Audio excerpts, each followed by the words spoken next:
अरे पण कोण होतं आणि दिसायला कसं होतं? ते काही ठाऊक नाही, मुख झाकलेलं होतं त्यांनी.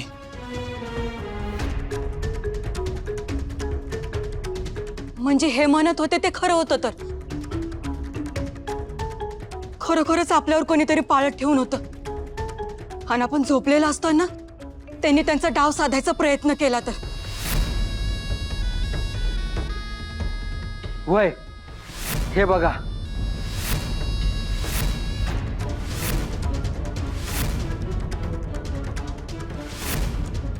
तरीच आपल्याला पाटील सांगत होते सावध राहा म्हणून.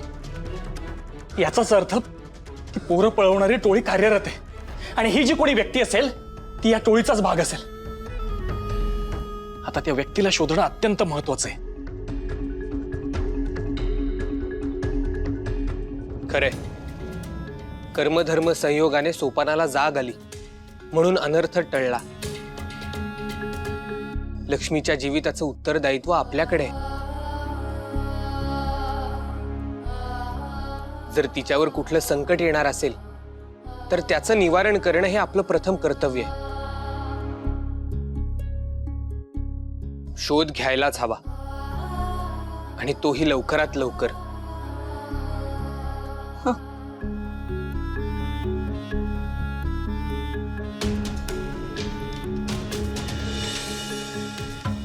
ज्ञानेश्वर, चला तुम्ही आत्ताच्या आत्ता आमच्या संग चला. कुठे? आपण आणि आपल्या आप्ताने आता एक क्षण बी इथं थांबता कामा नाही. तुम्ही आमच्या घराला चला. अहो पण का? अहो का म्हणजे काल ती पोरं पळवणारी आली होती ना, तर मी तुम्हाला सांगितलं होतं.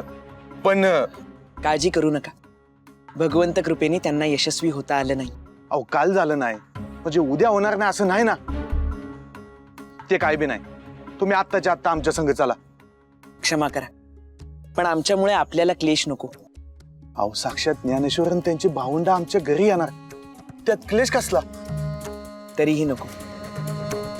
आपण इतक्या काळजीने आग्रह करता ते पाहून मन भरून येतं, पण स्वतःच्या सुरक्षेसाठी दुसऱ्यावर विसंबून राहणं इष्ट वाटत नाही.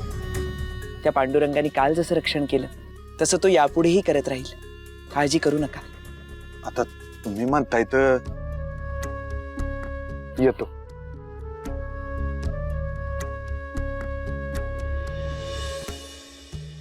संते, ऐ संते. काय ग, मी आज जरा शेजारील ग्रामात जाऊन येते, तर जरा लेकरांना बघशील का? कसं आहे, माझं बी काम होईल आणि तुझं बी मन रमल बघ. अगं अगदी निर्धास्तपणे जा, मी असं सांभाळते की लेकरांना. या.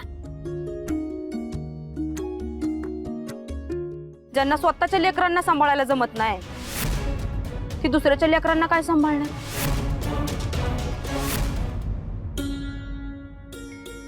नमस्कार. इठुराय समध्या गोष्टी बरोबर जुळून आणतो म्हणतात, ते काय खोटं नाही. म्हणजे मी पुढल्या ग्रामी जायला निघालो होतो. म्हणलं तुमची भेट होती या नाही होती या, तर तुम्हाला भेटणं बी लय महत्वाचं होतं मला. या ना आत या. नाही, आता त्यासाठी येळ नाही. तुम्हाला एक दुःखद वार्ता सांगायची होती. काय? इठुरायनं गोरबासने पुत्रशोक दिला, हेच सांगायसाठी तुम्हाला शोधत होतो. पांडुरंगा, चांगल्या माणसांच्या वाटेलाच हे असं दुःख का देतोस? दादा, कसं झालं हे सारं?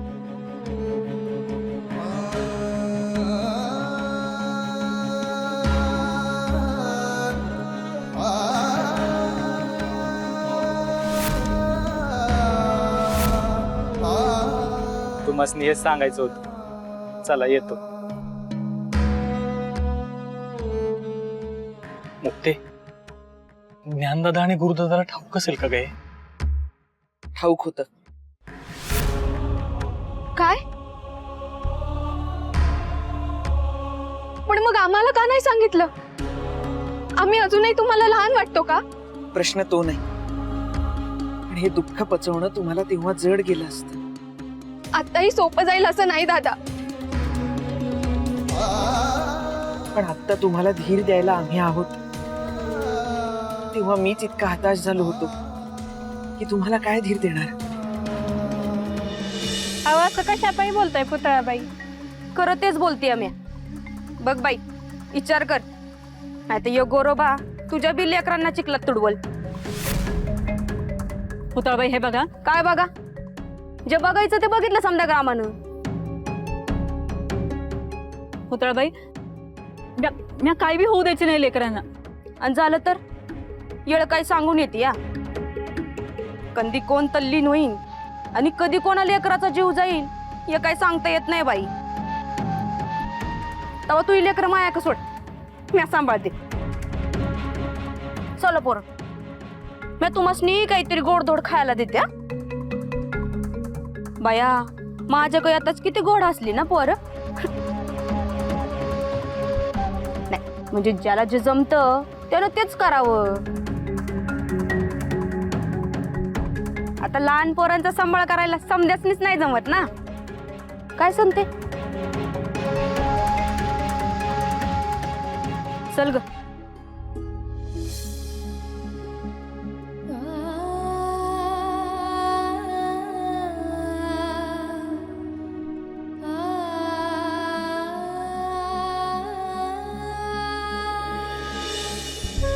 दादा, आपण त्वरित गोरोबा काकांकडे जाऊयात. मीही हेच म्हणालो होतो, पण गुरुदादाने माझी समजूत घातली. गोरोबा काकांना आता भेटायला जाणं म्हणजे आपली जबाबदारी टाळण्यासारखं होईल. जबाबदारी कोणती? लक्ष्मीच्या आणि तिच्या माईच्या रक्षणाची. अरे पण दादा, भविष्य काळाला वाऱ्यावर सोडून भूतकाळाला कवटाळलं तर वर्तमान काळात चुका होतात. गोरोबा काकांचं दुःख आता आपण कमी करू शकत नाही, आणि ते करायचा यत्न करताना लक्ष्मी आणि तिच्या आईला दुःखात लोटणं योग्य नाही. हो ना? माझं अजून एक म्हणणं आहे, तेवढं ऐकाल? कावेरी मावशीला श्रीरंगाचा खूप लळा होता. त्याच्या जाण्याचं दुःख ती सहन करू शकणार नाही. मनी कितीही दुःख असलं तरी मुखावर हसू ठेवण्याचं कौशल्य आपल्याला सिद्ध आहे. एका आईला ते कधीही सिद्ध झालं नाही आणि कधी होणारही नाही. तेव्हा तिला आत्ता काहीही सांगू नका.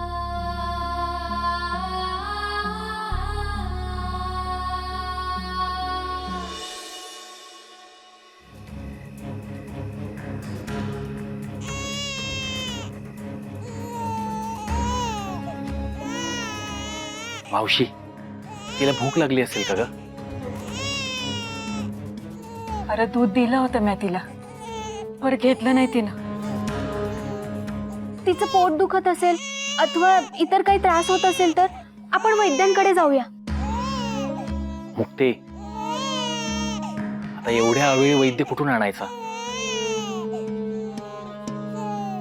आज पावे तो असं कधी झालं नाही. ज्ञानानं जोजवायला घेतलं आणि कुठलं बी लेकरू निजलं नाही. असं कधीच झालं नाही बघा.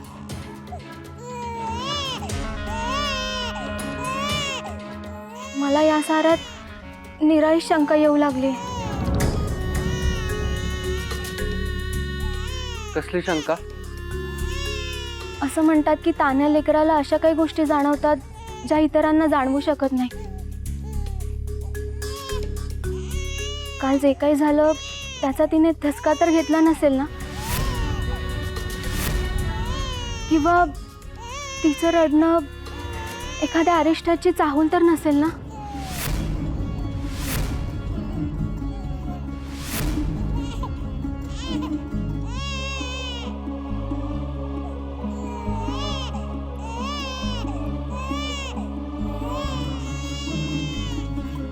चला.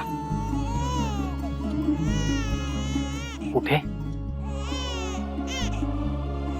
या.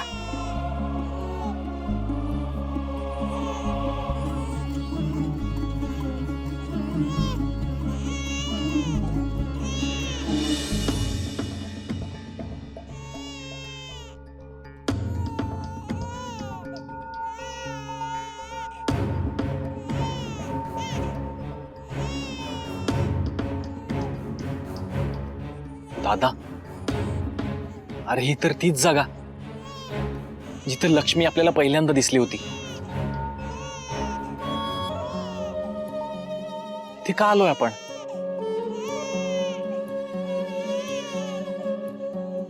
ज्ञानेश्वर, तुम्ही इथं?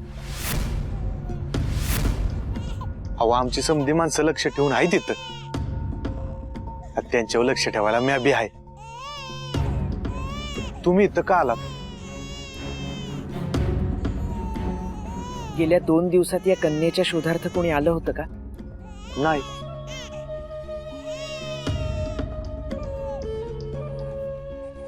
ज्ञाना, काय नक्की तुझ्या मनात तरी काय आहे?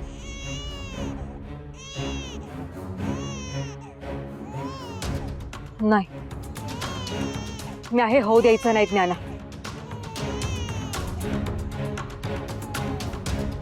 आपल्या समोर दुसरा पर्याय नाहीये मावशी. दादा, अरे तू कशाबद्दल बोलतोय मला काही उमगत नाहीये बघ. लक्ष्मीला आपण इथून घेऊन आलो होतो.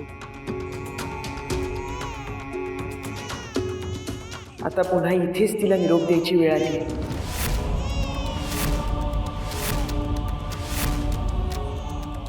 म्हणजे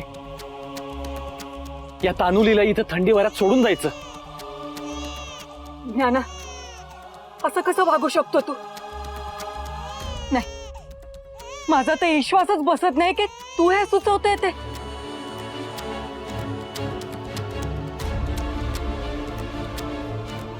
दादा, अरे एका चिवटाईच्या पिल्लाला तू जीवापाड जपलंस. इतकंच नाही तर एखादं वृक्षाचं पान जरी तुटलं तरी तुझ्या जीवाला वेदना होता. आणि आता या तान्या लेकराला इथे सोडून जाताना तुला काहीच वाटणार नाही का? नाही, जर विधी लिखितात असंच लिहिलं असेल तर ते विधिलिखित मला अमान्य आहे.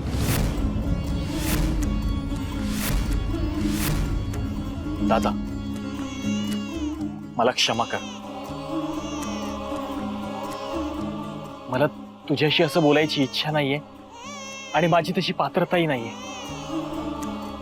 तू सर्वार्थाने माझ्याहून ज्येष्ठ आहेस. मात्र ज्येष्ठ जर चुकत असेल तर कनिष्ठानं त्याच्या लक्षात आणून द्यायला हवं, अशी तुझीच शिकवण आहे ना?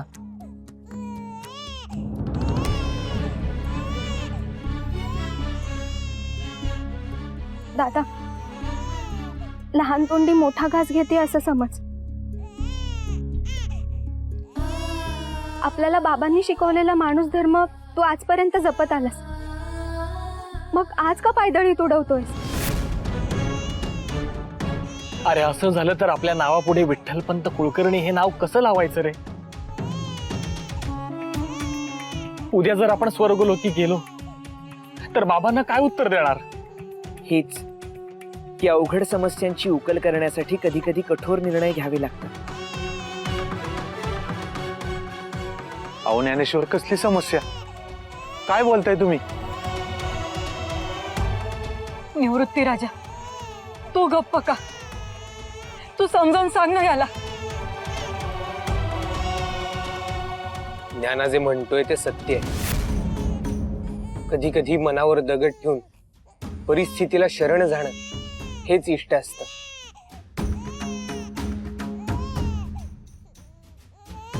आणि त्यातूनच अनेक प्रश्नांची उत्तरं मिळतात.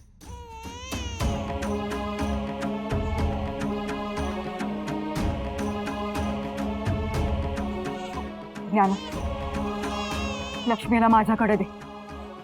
नाही, ते म्हणलं ना. हे बघ ज्ञाना, मला तुमचं हे प्राक्तन, नियती, कार्यकारण भाव असले जड जड शब्द काय बी समजत नाही बघ. मला एवढंच कळतं की मी वचन दिलं स्वतःला, हिचे आईबाप जोवर सापडत नाही तोवर मी हिचा सांभाळ करत. ते सापडावेत म्हणून तर हा अट्टहास करतोय. म्हणजे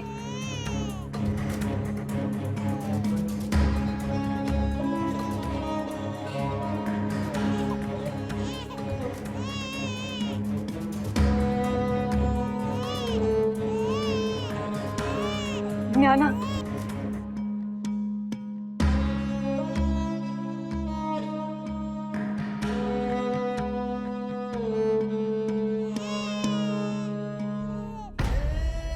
ज्ञाना, एकदा बघ तरी लक्ष्मीकडे.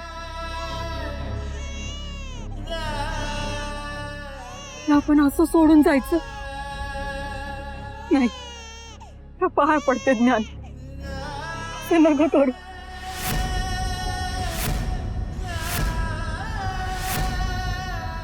चला ऐक ना ज्ञाना. मावशीच अरे पण लक्ष्मी. ज्ञाना.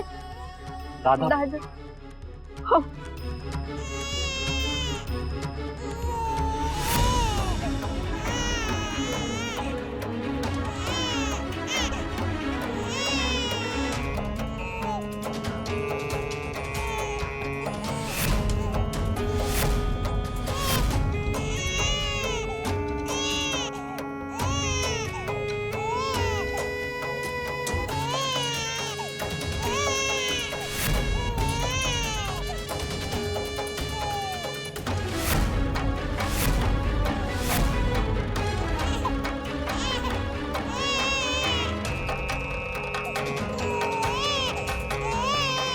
ज्ञानेश्वर, हो ह्यो तर त्या पोरं पळवणाऱ्या टोळीचा माणूस दिसतोय. ज्ञाना, म्हणजे तुला आधीच ठावत होत आपण बाळाला असं एकटं सोडून गेलं तर आपला पाठलाग करणारी व्यक्ती इथं येईल आणि बाळाला घेऊन जाईल. भय ना. आता मला सारं कोडं उलगडलं. तू हे सारं केलंस ते ह्या चोराला पकडता यावं म्हणून ना. दादा, माझी चूक झाली. या पृथ्वीवरच्या प्रत्येक जीवावर जो मायेची पाखरण करतो तो या तानुलीला असं वाऱ्यावर सोडून जाणार नाही, हे मला कळायला हवं होतं. लक्ष्मीवरचं संकट टळावं म्हणून तू हे सारं करत होतास. आणि आम्ही पण दादा, आता काय करायचं? काय करायचं म्हणजे? ग्रामात घेऊन जायचं, शासन करायचं या चोराला. चला.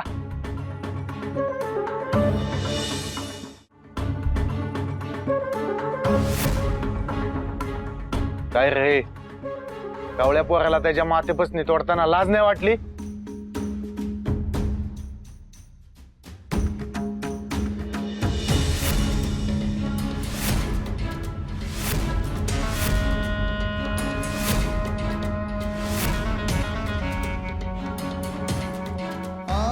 दुसऱ्याच्या लेकाला मातेपासून नाही तोडलं म्या, माझ्याच लेकीला माझ्यापासून तोडले.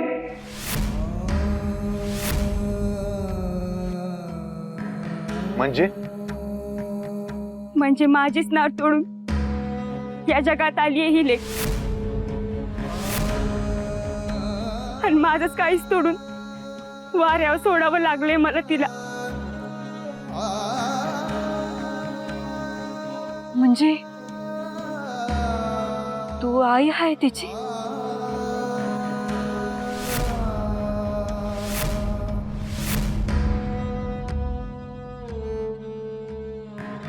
कावेरताई, मला वाटलं हे तुमचंच लेकरू आहे, पण हिचे आईबाप जोवर सापडत नाही तोवर मी आईचा सांभाळ कर.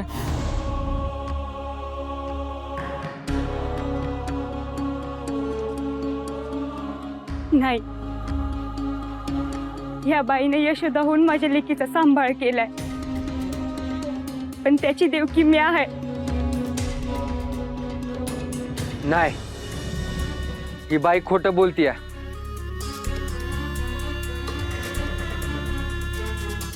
नाही काका, इतका वेळ आपण साऱ्यांनी यत्न करूनही ती रडायची थांबली नाही. परंतु आता पहा, मिटलेल्या कळीसारखी शांत दिसती.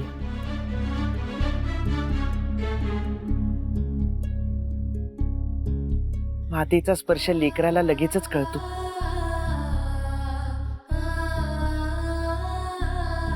अहो, मग स्वतःच्या लेकराला इथं सोडून का गेलात?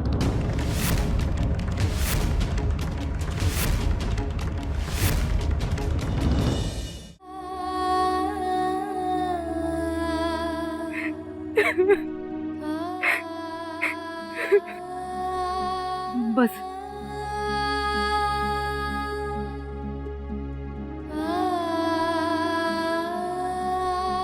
शांत हो.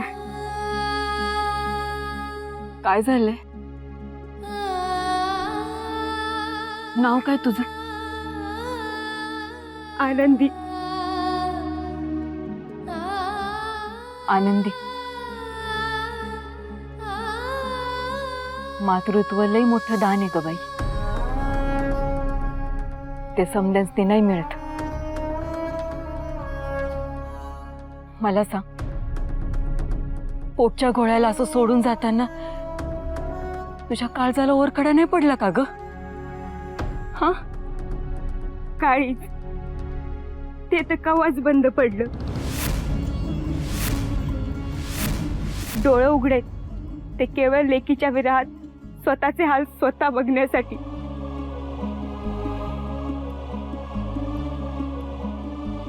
पण का स्वतःच्याच लेकीला दूर करायला लागावं अशी परिस्थिती का आली तुझ्यावर माई?